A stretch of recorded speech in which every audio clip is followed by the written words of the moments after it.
അപ്പോൾ ഗൈസ്, ദുബായിൽ കാർ ഓടിക്കാൻ സ്വന്തമായിട്ടൊരു കാർ വേണമെന്നുണ്ടോ? ഒരു നിർബന്ധമില്ല.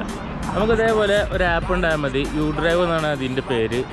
അതെടുക്കുക, അതെടുത്തിട്ട് അതിൽ ലൊക്കേഷൻ ഉണ്ടാവും എവിടെയാണ് കാറുള്ളത് എന്നുള്ളത്. എന്നിട്ട് അവിടെ പോവുക, ആ കാർ എടുക്കുക, അതിൻ്റെ ഉള്ളിൽ കീ ഉണ്ടാവും. ആ കീ എടുത്തിട്ട് വണ്ടി ഡ്രൈവ് ചെയ്യുക. എന്നിട്ട് എവിടെയെങ്കിലൊക്കെ പാർക്കിങ്ങിൽ വെച്ചിട്ട് നമുക്ക് പോവാം.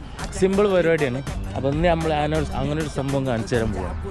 ഓക്കെ, അപ്പോൾ ഇതേ നമ്മളെ കാറിൻ്റെ അടുത്തെത്തി. ഇതാണ് നമ്മളെ കാറ്. ഓക്കെ, അപ്പോൾ സിമ്പിളാണ് കാര്യങ്ങൾ. ഇനി ഉണ്ടായത് ഈ ആപ്പിൽ നമ്മൾ അൺലോക്ക് കൊടുത്തു കഴിഞ്ഞാൽ കാർ അൺലോക്കായി. ഫസ്റ്റ് കാര്യം, സീറ്റ് ബെൽറ്റ് ഫൈൻ വരും.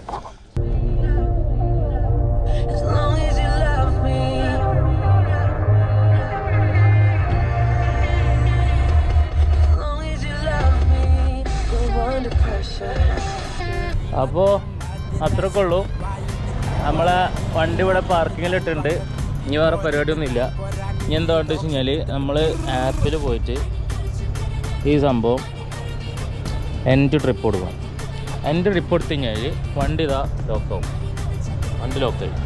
കാറ് ദുബായിൽ വേണമെന്ന് നിർബന്ധമൊന്നുമില്ല. നമുക്ക് എവിടെയും കാറ് കിട്ടും.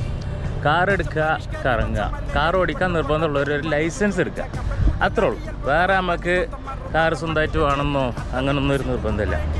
അപ്പോൾ ഗായ്സ്, ഇനി അടുത്ത വീഡിയോ ആയിട്ട് ദുബായ് ഹാക്കായിട്ട് നമ്മൾ വീണ്ടും വരുന്നതായിരിക്കും. See U.